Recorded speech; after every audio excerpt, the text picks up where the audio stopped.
Hi there, my name is Jon Bey. I'm the CEO of Standard Uranium. We are a uranium exploration company based in the Athabasca Basin of Saskatchewan, Canada. John, good to see you, sir. Welcome back to London. Thank you, Matt. Good to be here. Yeah, one-to-one conference at the moment, but you're also then going on and doing a extended roadshow around Europe. Yeah. So the demand is back. Yeah, not only in Europe, but also in Asia. I just Right. returned from Hong Kong and Singapore, where mining's back in favor. Right. The investors are coming back. They want to know about exploration. They want to know about gold, silver, copper, and uranium. So uranium's in the mix. It's not just a gold silver story. We're in copper, I guess. Yeah. Well, I think people are well aware of the energy demands around this world. They're hearing the stuff about clean energy. They want to know that the clean energy can be fueled by 24/7 power, and that's nuclear. That's where it fits into the mix. So we're seeing a lot of heated demand for that, and people want to know, where's it going to come from? Who's going to supply the uranium to meet that nuclear demand? It's interesting. I was on a roadshow 2 years ago. Slight segue, but a company came and presented their uranium story here in London. And any questions? Hand up. What's uranium used for? Yes. So Yeah. we have moved Yes. on. We have moved on, right? And the whole world has. I mean, you can't go a day without getting some news release about something positive happening in the nuclear space, from China to Western Europe to North America. We're seeing it come at fast and a furious pace now. And like you said, a few years ago, Sean and I were talking about what is uranium and where is it found and what do you use it for. Now people want to dig into questions about small modular reactors, large reactors, what's happening in the space with First Nations, what's happening with permitting, where are you getting your capital from, how's that all happening? Yeah. People are more sophisticated. Yeah. Thankfully, yeah. Talking of which, you're getting back to the job of actually finding uranium, right? Yes. It was a difficult hiatus for the last 4 or 5 years, and you went to this prospect generator model, right? Yeah. Because you got a fair bit in the portfolio. So we started the company in 2017 around our flagship Davidson River, and we'll get into that. But when we took the company public in 2020 and brought on Sean Hilliker and built our team of geologists, we started staking more projects around the basin before it got hot and really heated. So we were able to get some great land packages. And then when 2023 happened and Sprott created their spot fund, and the spot price went from $50 to $110 in 6 months, that caused a huge flux of new companies coming to the Athabasca Basin trying to get projects. Yeah. Well, the first thing they figure out is it's hard to get projects. If you do get them, it's hard to get your permits. And then you have to get First Nations agreements, which can take years if you're not connected. And then on top of that, if you have all those things, you have to get vendors that can do the work, the drillers, the helicopters, the camps. Put all that together, and it's very challenging for a new company to come into that space. Hence, we had all these projects and a team. We said, why don't we put our projects into the JV model? Our team can operate. We've got all the First Nations agreements, all the vendors lined up, all the permits, and boom. Within 3 months, we had 3 projects under JV deals. Now that is nice for a number of reasons. Number one, it keeps cash flow coming in. So the typical deal is about a 3-year earn-in where they can earn 75, we keep 25. Yeah. They pay us cash, shares, they pay us to operate, and they pay for all the exploration work. So it moves multiple projects forwards. When that's happening, the First Nations get paid, the vendors get work, our geologists are actually doing the work, so they're working all year round. We keep all that data, and it's a great way to move our non-core assets forward. So we've got drill programs happening all year round. Lots of news flow, lots of potential hits, and if you do hit, we keep 25% of that project. So for us, look, it moves our non-tier core projects forward. Our team's working, our vendors love us, our First Nations relationships are very strong. And it allows us to focus our own experts on Davidson River, which is what we're about to go get into. We're going to get into, but in terms of the rest of the kind of portfolio, you got three groups signed up. Have you got more in the hopper? We do. So we're under CA with a number of companies right now, digging through a few of our projects. One of our projects was called our Sundog near Uranium City. We were under a 2-year deal, or 3-year deal with a group called Arrow, and they've switched directions. They're going down to the U.S. So we got that project back, 100% of that project back. And that's probably the next one we're going to announce in the near future as well. It's under CA with a few companies right now. Project back with the data associated with it. We do everything, so it's fantastic. Okay. Let's talk about Davidson. Obviously, that was what we first talked about all those years ago. You decided to kind of get back and focus in on it. So what does that actually mean in terms of money, meters, timing, all that? So it's never gone away from being the heart of what this company was built around, but it had some challenges. Number one, it's expensive to drill these projects, right? And number two, we just didn't have the one thing we were missing, which was proper gravity. So when you look back in time, when NextGen made that aero discovery, they used primarily, they had the conductors and they had the gravity. Yeah. And we were trying to figure out a way to do it. Our project is a little different. It sits under about another 150 meters of glacial till, and the gravity was being masked. So we were trying to figure out how are we going to get this. Lo and behold, a company approached us in the start of 2025 called Fleet Space from Australia. Oh, yeah. And they have this technology. It's passive seismic. It's a combination of ANT and HVSR passive seismic. And what that does, when you run it at the same time as gravity, it allows them to pull back that overburden and allows us the gravity to actually work. So they came in, they said, we want to pay for this because we want to open up the Southwest region for their surveys. And we said, we'd be happy to be guinea pigs. So we did it in 2025. We've got all that data now. So if you look on our presentation, you can see the beautiful gravity maps overlaying on top of those conductors. And that's what we're going to do. So we're going back and we're drilling this summer. So we allowed us to raise capital last year for this program. So now we're going in fully funded, drill targets lined up, got the gravity, and we're ready to start drilling. And drill starts spinning in about 3 weeks. Okay, so happening real soon. Drilling, given in terms of meters, or in fact, the targeting is the important bit.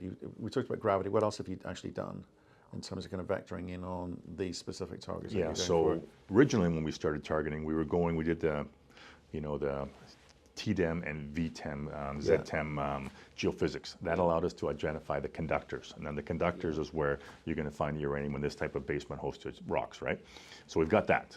We also were looking at where those conductors broke apart, where there's openings, and we were looking, so where would that make a nice drill target, right? So that's all we had. We didn't have the gravity to go off, so we were basically targeting off these conductors and looking for breaks in those conductors. So we've got the drill results from that. And those drill results identified lots of things, like we know there's dravite in this system, we know there's radioactive, there's been uranium going through there. We just haven't made a high-grade discovery yet. So we take all that data from the previous drill holes, throw on top of that the new gravity we have.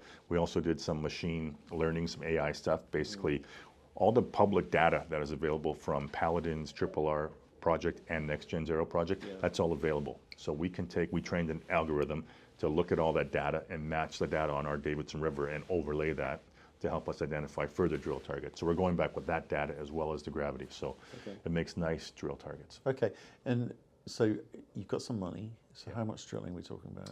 So we're funded for about 6,000 meters of drilling right now. We've got some investors that want us to double that. So watch in the near future for us to announce the doubling of that drill program over the next. And so are these relatively shallow? They're relatively shallow. I mean, we'll target between 200 and 500 meters of depth, so pretty shallow. Right. Okay. So you can get after quite a few holes there. Yeah. So you look at people always ask, well, what's it costing you to drill? So all-in cost is about $500 a meter Canadian. Right. Okay. Which is pretty reasonable. So if you think of that drill program, obviously drilling's back in fashion again, which is nice. It is. As is uranium. What do you want to be able to present to people? You've got to, I mean, discovery is the big word, isn't it, for retail investors, right? So that's the thing that's been kind of missing. So well, you put it this way: it's binary.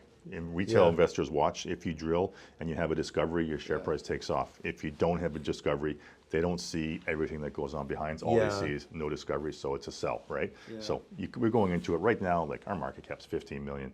The downside risk is extremely low. If we hit, you look at what happened to F3 2 or 3 years ago. You know, they hit their JR zone and they went from a 10 million to 150 million market cap within 6 months.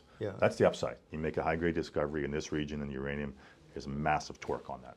And then the money flows in and you drill until you see how big the project is. Right, so someone to build up a picture is part of your technical team here today. But they're going to have to sort of talk to the market a little bit and sort of show that, okay, we haven't made a discovery, but here's why everything we've done is good so far. Here's the old data, here's the new data, and we build this picture up, because it takes money to make discoveries. It takes money and years to do it, right? So it's a combination. Like, we started this company 8 years ago. It's been building to this point right now. Davidson River is a flagship for a reason. We've now got the right data to go drill it. We've now got the funding to do it. We've got investors lining up to fund not only this program, but if we hit, there's bigger investors waiting for us to fund it further. But what's your message here? Because it's like, okay, you've had a couple of goes and a couple of bunches of money spent on this thing, haven't made it.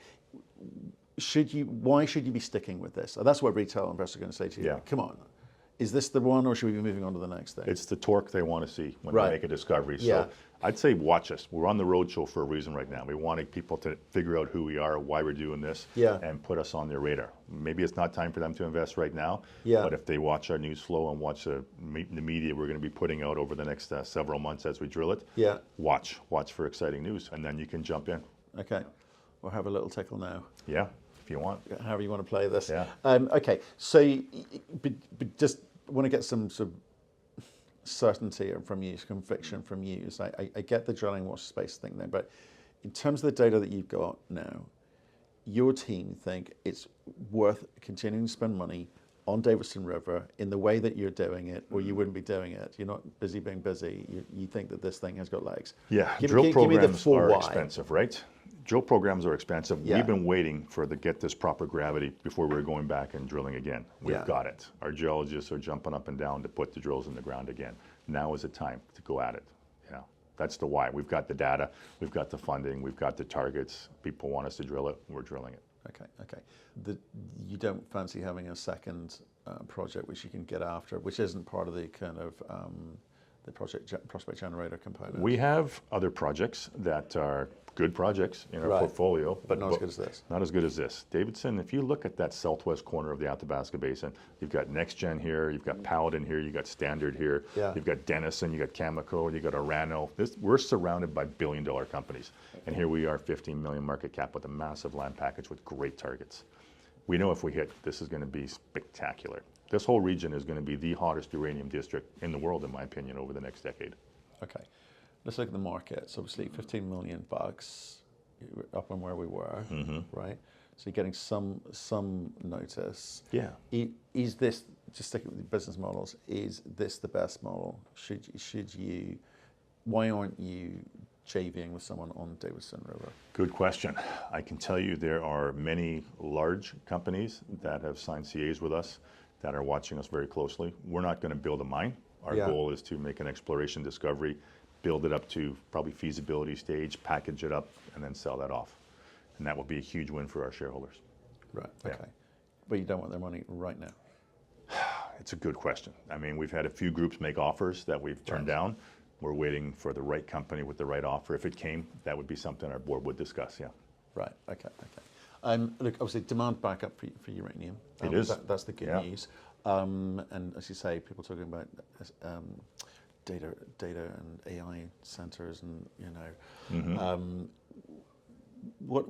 how do you can't take advantage of that, because you're kind of an explorer, aren't you? Or do you think am I really a momentum investor? Is that what I need to be for uranium explorers at the moment? How do you view it? The way we see it is, look, the way investors are going to make money in this space, a couple things are going to happen. Either the spot price is going to take off again and everyone's going to rise up and you can make some money that way, or you're going to make a discovery and that's when the share price really rips, or there'll be some M&A or some other project, we'd get a deal done where it's going to add value to our company.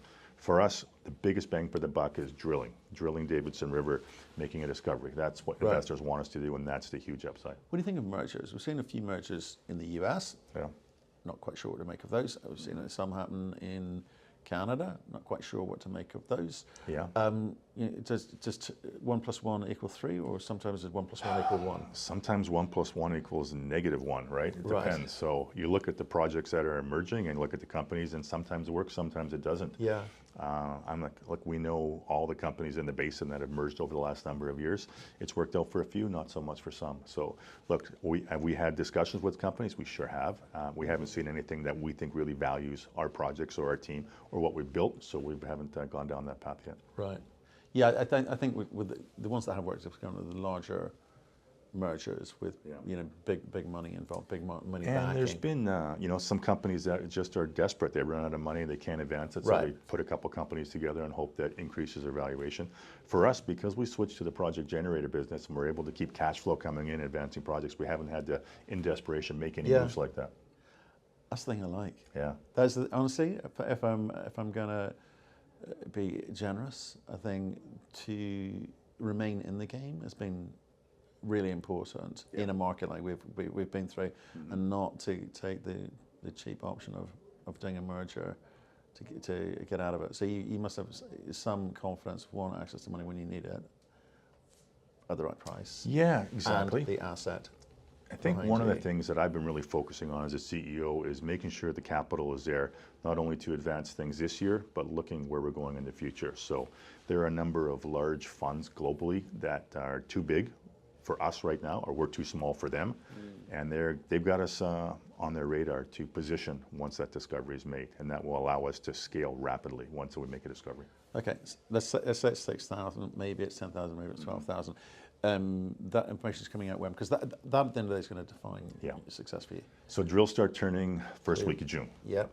The lucky thing about being a uranium investor is we have our geologists on site during the drill program. Yep. The core comes out, they can shoot it with a scintillometer and get instant assay results and downhole probe results. So if we get into something juicy, we can halt and put a news release out immediately. That's the big upside. And then the core goes to the assay labs, and it's a few months, it comes back and you get the real results. But you can get a pretty good indication of if you're into something great with the scintillometer. So next 3 months, quite good news, Yeah, potentially. June, July, August. It's a great time to be keeping your eye on Standard Uranium. Good enough for me. Yeah. Keep going. Thank you.